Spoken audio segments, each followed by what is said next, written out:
How to create symmetry in Procreate. Open Procreate and create a new canvas.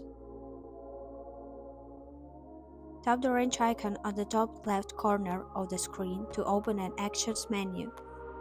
Tap on Canvas to access the canvas settings. Tap on Edit Drawing Guide located under the Drawing Guide section. In the Drawing Guide menu, toggle to the Symmetry option. You can adjust the position of the symmetry axis by dragging the handles on the grid. This allows you to create asymmetrical effects if desired. Once you have set up the symmetry guide to your liking, you can start drawing or painting on the canvas.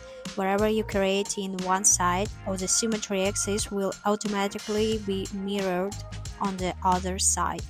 If you want to disable the symmetry guide, you can go back to the drawing guide menu and toggle off the symmetry option.